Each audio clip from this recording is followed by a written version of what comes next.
안녕하세요, 타이거젤리입니다. 이번 영상에서는 해외에서도 가상화폐 사는 방법을 알려드릴 텐데요. 비트코인, 이더리움 혹은 비트코인 캐시 이런 가상화폐들을 거래하기 위해서 해외에서는 이제 다른 한국과는 다른 거래소들을 이용을 해야 되는데요. 대표적으로 코인베이스가 있어서 오늘은 한번 이 코인베이스를 이용해서 비트코인을 사고 파는 방법을 한번 배워보도록 하겠습니다. 네, 일단 코인베이스를 한번 구글에서 검색을 해주시고요.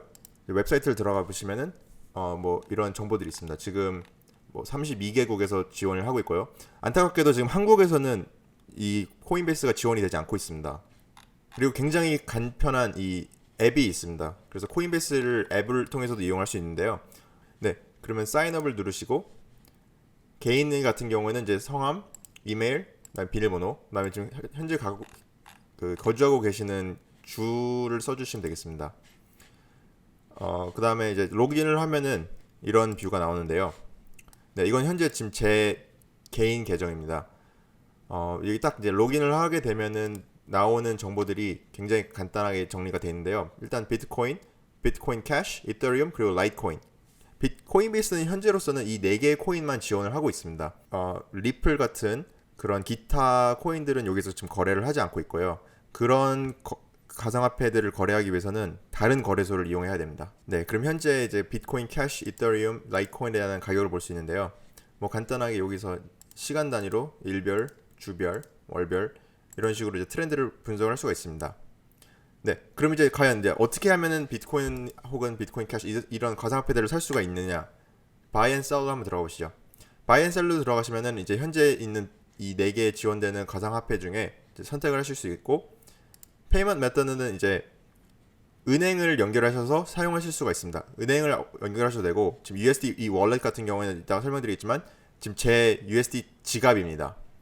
체이스 이 체킹 은행도 연결할 수가 있고, 혹은 신용카드를 이용해서 비트코인 이 가상화폐들을 구입할 수가 있으십니다. 그렇다면 이제 이 월렛에 들어가면은 이거는 제 계정과 직접 연결되어 있는 건데요.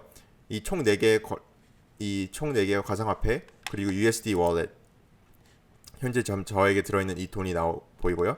이 버튼은 그 많은 양의 비트코인을 좀 안전하게 보관하기 위한 방법인데요. 이거 일반 거래하는 사람들 같은 경우에는 별로 쓸 일은 없고, 정말 큰 정말 억대 단위의 가상화폐를 보유하고 계신 분들은 이거를 쓰실 것을 추천을 드립니다. 이 버튼을 쓰시면은 돈을 찾을 때 여러 명의 승인이 필요하게 되고 굉장히 오랜 기간이 걸리게 됩니다. 그래서 해킹의 위험이 있을 경우에 버튼을 이용하시면은 되게 오랜 시간이 걸리고 되게 많은 사람들의 승인이 필요하기 때문에 그런 위험 요소들을 제쳐줄 수 있습니다. 툴에 들어가신 경우에는 이제 현재 지금까지 주고받은 거래한 주소들, 그 다음에 계속 주기적으로 어딘가에 돈을 낼 필요가 있다 하면 여기다가 recurring transaction을 입력하실 수가 있고요. 레포트에 들어가시면 지금까지 주고받은 그 거래 내역들을 전부 다 이렇게 정리해서 엑셀 파일로 다운받을 수가 있습니다. 한 가지 명심하실 점은 가상화폐는 지금 현재 주식과 굉장히 동등하게 취급이 되고 있기 때문에 세금을 지금 현재로서 미국 정부가 아직 세금에 대한 규제를 정확히 명시를 하지 않았는데, 지금 들리는 그 뉴스들에 의하면은 거의 2만 불 이상 거래하고 있는 2만 불 이상 거래인지 2만 불 이상 수익을 냈는지는 모르겠지만 2만 불 이상을 이렇게 하는 사람들에 대한 모든 명부를 달라고 코인베이스가 요청을 했다고 합니다. 그래서 이제 코인베이스가 아직 줬는지 안 줬는지는 잘 모르겠지만, 한 가지 명심하실 점은 여기서 이제 얻는 그 수익에 대해서는 꼭 캐피털 게인에 대한 세금을 보고하시는 걸 추천드립니다. 지금 이 영상을 보시고 이제 그 거래를 하신 분들 같은 경우에는 내년에 세금을 보고하게 되면은 굉장히 법이 어떻게 될지 모르니까 리포트를 잘 보관하시고, 그다음에 이거를 나중에 세금 보고하실 때 꼭 참고하시기 바랍니다. 이제 히스토리 같은 경우에는 이제 거래 내역들을 볼 수가 있고요. 세팅에 들어가면은 유저 프로파일, 패스워드, 그다음에 이제 닉네임이나 이메일을 볼 수 있으시고요. 그 아래는 이제 개인 주소도 입력을 할 수가 있습니다. 이 개인 정보 같은 경우에는 아까 제가 그 스킵한 그 회원 가입 단계에서 아마 하셨었을 될 겁니다. 거기 제가 알기로는 이제 소셜 스큐리티 넘버, 그래서 즉 미국에서 사용하는 사회보장번호, 한국으로 따지면 주민등록번호죠. 주민등록번호를 입력하게 되어 있습니다. 이거는 이제 해외에 있는 거주자들이 가입을 못하게 약간 그 방어막을 이렇게 하나의 배리어를 만들어 놓은 건데요. 이 점 때문에 한국에 계신 지금 이 영상을 보시는 분 중에 그 미국 사회보장 번호가 없거나 뭐 기타 다른 나라의 그 번호가 없다면은 가입을 하실 수가 없게 됩니다. 또한 마찬가지로 지금 미국에 있는 미국 분들이 한국에서 뭐 코인원 같은 그런 거래소를 이용하지 못하는 건 이제 실명 거래자가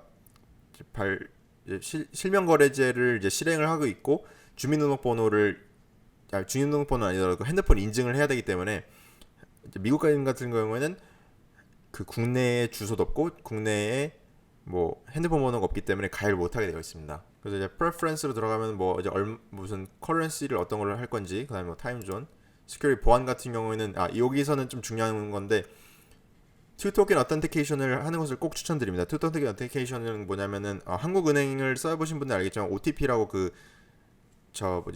조그만 기계를 주잖아요.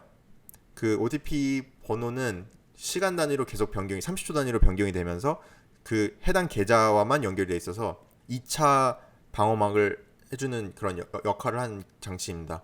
Two Factor Authentication을 이용할 수 있는 뭐 앱 같은 게 되게 여러 개 있어서 뭐 하나 추천드리자면 구글 Authenticator라는 앱이 있습니다. 네, 이 영상 아래에 링크를 넣어드렸으니까 꼭 확인하시기 바랍니다. 그 다음에 이제 기타 밑에는 이제 어떤 기계에서 접속을 했는지에 대한 그 내역이 나오고요.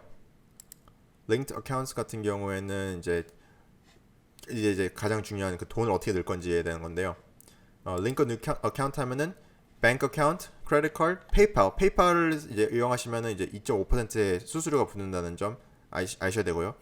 이 수수료는 사실 그 코인베이스가 얻는 수수료에 얹혀서 더 얻는 겁니다. 왜냐면은 이 체이스나 지금 제가 쓰는 체이스 같은 거나 이 신용카드를 쓸 때도 코인베이스에서 수수료를 떼어갑니다. 근데 페이팔 같은 걸 이용하실 경우에는 2.5% 피를 더 부과한다는 점 꼭 참고하시기 바랍니다.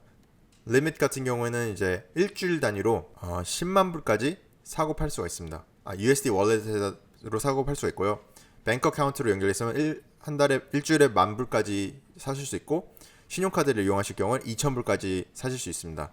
이 점을 꼭 명시를 해두셔야 되고요. 그 다음에 만약 이 한도를 높이고 싶으면은 뭐 며칠 기다려야 된다. 뭐 지금 저 같은 경우에는 여기 53일 그리고 신용카드 같은 경우에는 41일 정도를 기다리면은 한도를 올려드린다고 합니다. 그 다음에 이제 sale limit 이거는 이제 파실 때 일주일에는 10만 불까지만 파실 수가 있다는 점도 명시하시기 바랍니다. 만약 10만 불 이상의 돈이 있는데 갑자기 급격하게 이제 그 가격이 떨어져서 이제 팔아야 되겠다 했는데 10만 불 이상이 있으면은 그 주에는 10만 불까지밖에 못 판다는 거를 꼭 아셔야 됩니다. 이번에는 어카운트로 들어와서 이제 돈을 넣는 방법을 한번 알아볼 건데요. 비트코인을 살 수 있는 방법은 크게 두 가지가 있습니다. 직접 비트코인을 바로 연결된 은행 계좌와 살 수 있는 방법이 있고, 은행카드 혹은 신용카드랑 살 수 있는 방법이 있고, 다른 하나는 아까 보여드렸던 USD 월렛에서 돈을 넣은 다음에 이 USD 월렛을 이용하여 바로 구매를 하는 방법이 있습니다.